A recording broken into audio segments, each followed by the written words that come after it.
Hey guys, welcome back to my channel.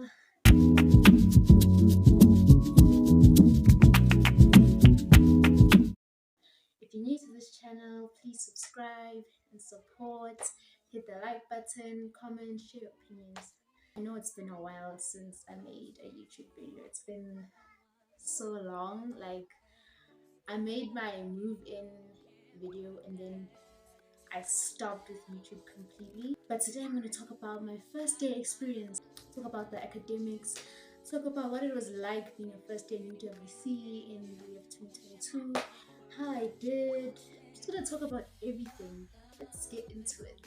We're going to talk about funding.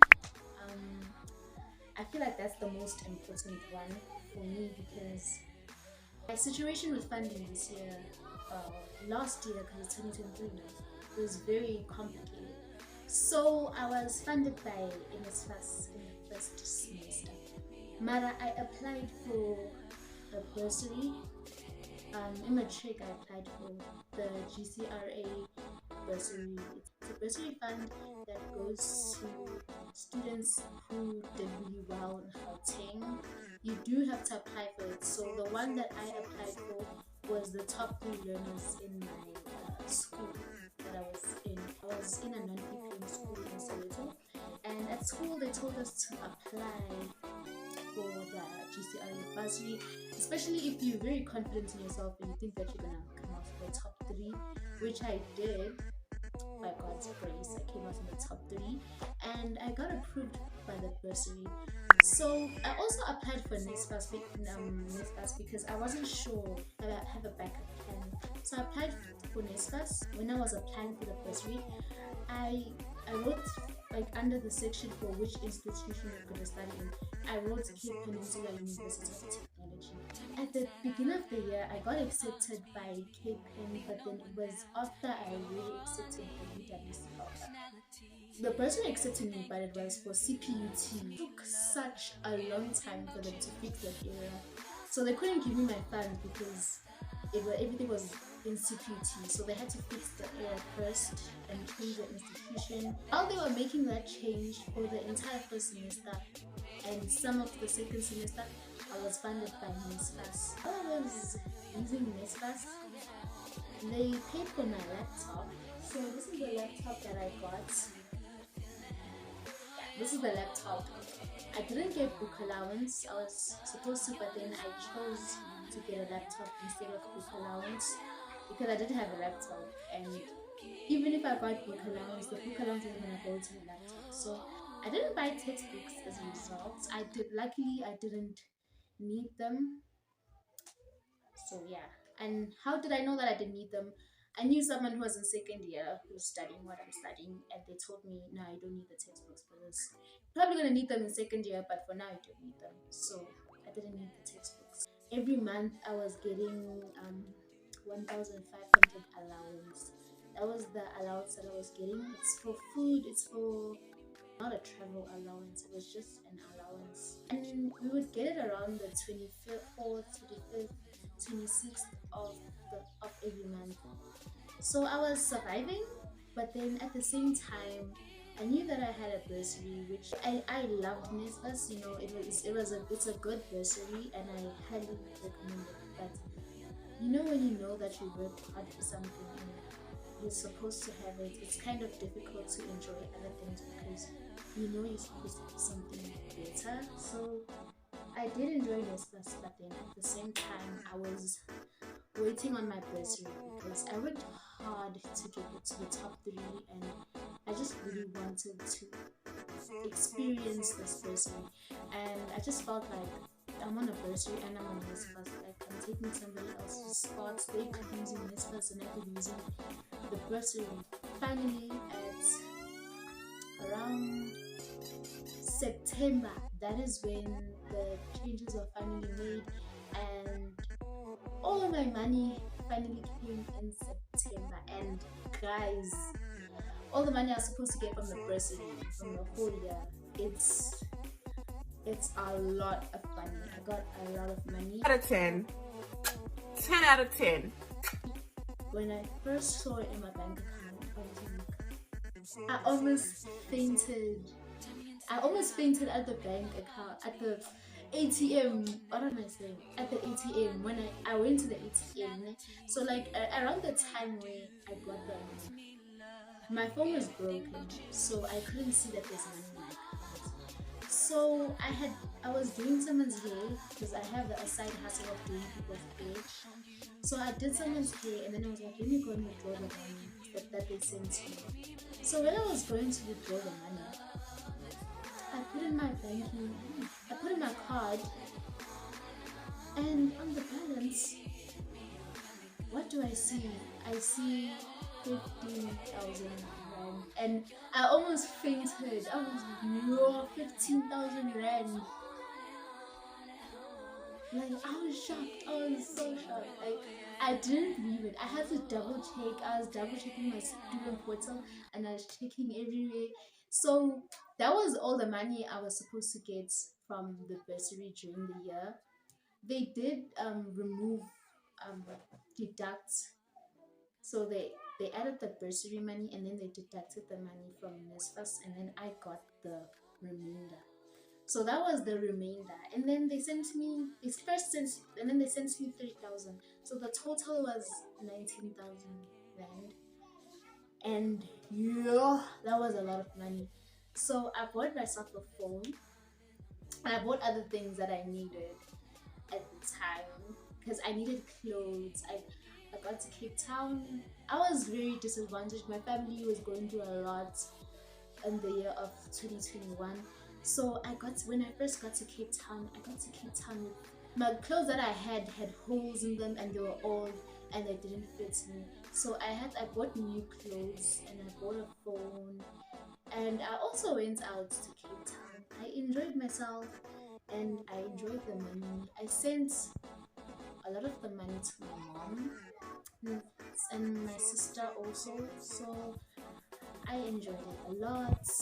I don't feel like I wasted it because I used it on myself and my family and on the people I love. I didn't use it on friends. That was the funding. So now I was on Nsfas, but now I'm on a bursary. And yeah, I'm gonna talk about the next part of the video, which is academics. First semester we were doing everything online. Yeah, everything was online in first semester. I did have like one module where the classes, there was an option to go on campus and attend the lectures on campus. I went once and it was so awkward and I was just like, this is not for me, so I'm not going back. The first semester was like, for me it was completely online. Some people were going to campus. Like one of my roommates, I'll get into that. The roommates. One of my roommates was going to on campus like almost every day. So it just depended on what he was studying in the first semester. In the second semester, it was still online, but it was kind of mixed. It was mixed learning. It was online and on campus, but like 70% online and 30% on campus. So I didn't really get to experience the whole campus experience, mostly because number one, I didn't stay on campus. Number two, I didn't have any lectures on campus or thingies or tutorials. I only had one module that had no tutorials on campus, and I was so terrible at attending. I only attended like 3 out of 14 tutorials and tutorials are compulsory. Like, attend your tutorials, don't be like me. I passed that module luckily, but I'm never gonna do that again. I'm gonna attend all my tutorials this time. I did well though. For my first year, I think I did well. Once again, I got 3 distinctions. You see me and 3 distinctions. I don't know what's going on, because in matric I got 3 distinctions and now in first year I'm getting 3 distinctions. I'm trying to increase it and it's stagnant. The academics are stagnant. It's the same marks I got in matric. So we're still in the same position. I haven't gone down and I haven't gone up. But hopefully for second year I'm gonna do better. Okay, now let's talk about accommodation. Your first year accommodation, UWC and RES. I've learned Sanjay Guti. When you apply for RES at UWC, always have a backup plan, because I don't know what kind of system they have, but and I don't know what kind of people that system favors. I don't know.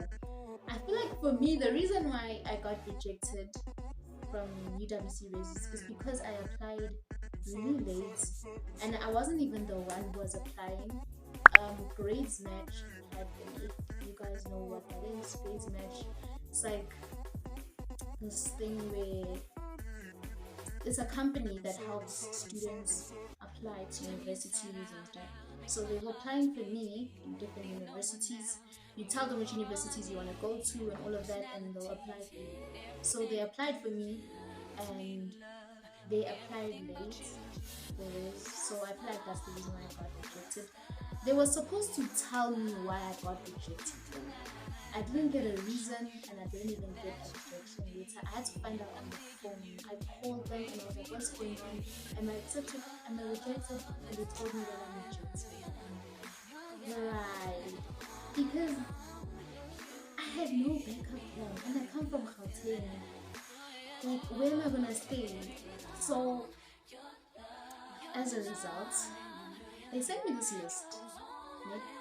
They sent me this list that has on-campus, off-campus accommodation.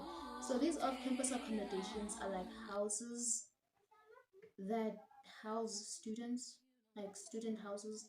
I had never heard of anything like that before. I didn't even know. I didn't even do my research about university. In matric, I was just existing.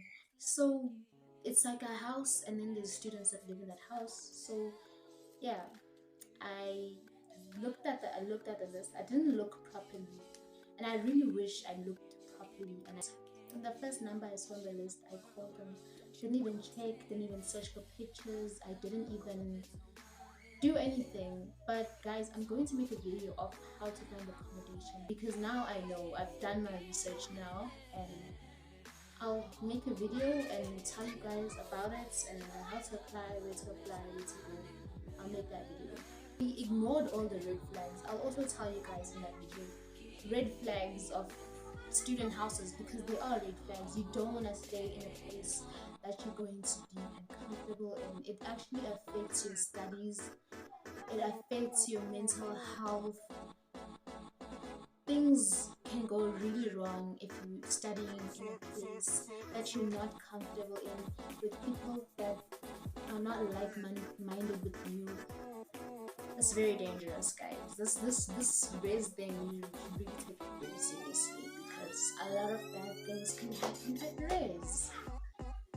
I learned that the hard way, guys. I learned that the hard way. This race that I went to was the worst race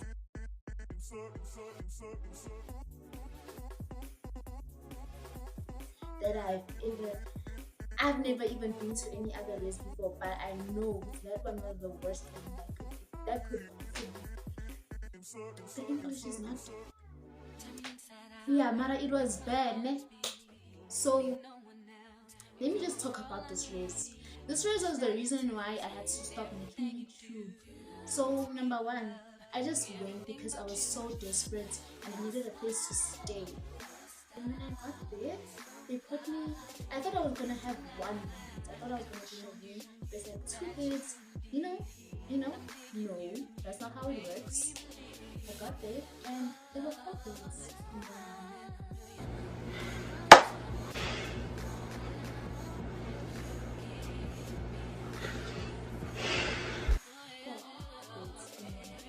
So I had three roommates, not one, but three. Yeah, so like the girls were not the problem, ne? The girls were fine. We were not friends or anything. We were not close, ne? I didn't hate them. I didn't like them. I didn't dislike them. I had nothing against them. So the girls were fine. They were fine. They had no problems or anything that I can say. The main problem for me was the lack of privacy. It's not that I hated these girls, it's just that there are some days you wake up and you want to be alone, and you want to study alone, and you want to feel like, you're alone. Being constantly surrounded by people really gets to your mental health, especially if it's not people that you love. If it's not your loved ones, it's just people that feel like strangers. You try to be friends with them, and as much as you guys are friends, you really miss home, and you just miss being comfortable. It's so uncomfortable being in a room of just bed. That how we in like a pack of sardines and we cannot escape, we cannot come out. Mama. It was very open, public, embarrassing. There was also an ensuite bathroom in the room. And that ensuite bathroom is not for the 4 people that are living in there. It's for whoever wants to use the bathroom in the house.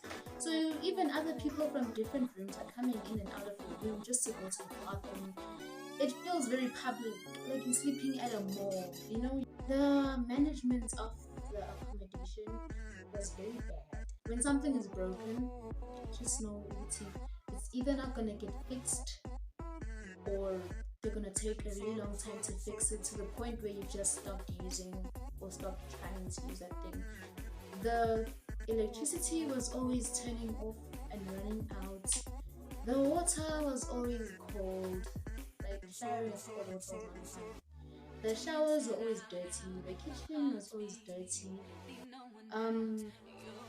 We had a 4-plate stove, one 4-plate stove for like 17 girls, or was it 20? I don't know, but it was for a lot of girls. We're supposed to share a 4-plate stove. So imagine, when are you gonna cook? The kettle would break, things would break. That house was a broken house. It was very cold. Let me not describe too much about this accommodation, but it's very bad. So I just recommend that if you get that list, please look properly. Take the address and put it on Google, and look at the house on Google Maps. Like, look at it from street view. If it's ugly, if it looks nice, like, make sure that you find the right accommodation. Yeah, it was bad, child. It was bad. The thing that I learned this year was to have confidence. I struggled a lot with confidence, and I struggled a lot to be unapologetic for who I am. There were many situations where I would adjust my personality to fit other people's preferences, and I would later regret that. So guys, please, when you get to university, don't do that. Don't adjust who you are for other people. So I was a people pleaser. I'm proud to say I'm not anymore, and I'm very unapologetic for who I am. I don't smoke, I don't drink, I don't do that stuff. I've never done that stuff in high school. I'm not going to start now. I'm not gonna start going to do now. And it's okay if you wanna start now, as long as it's your decision and not a decision influenced by people's preferences. So for me, all those things, not to say I drank or smoke, I didn't drink or smoke. I'm just saying there were circumstances that I would actually adjust my personality to fit other people's personalities, and it is so draining. I realize that it's better to not have friends. The right friends will come at the right time. Of course, I'm gonna try to make friends. I do have friends. There are people that I did meet this year, but this thing of chasing to be in a friend group and all of that, I'm not about that life anymore. I don't mind having a small circle. It was difficult to adjust myself to having a small circle of friends where I used to have a big circle. It was a difficult adjustment, but I'm happy that I made that adjustment. And now I'm at peace with being alone, and I'm at peace with having a few friends, and I'm at peace with having only one friend. There's nothing wrong with that. Yeah. I think those are gonna go in the others segment. But UWC is very nice, guys, and I'm going to vlog this year.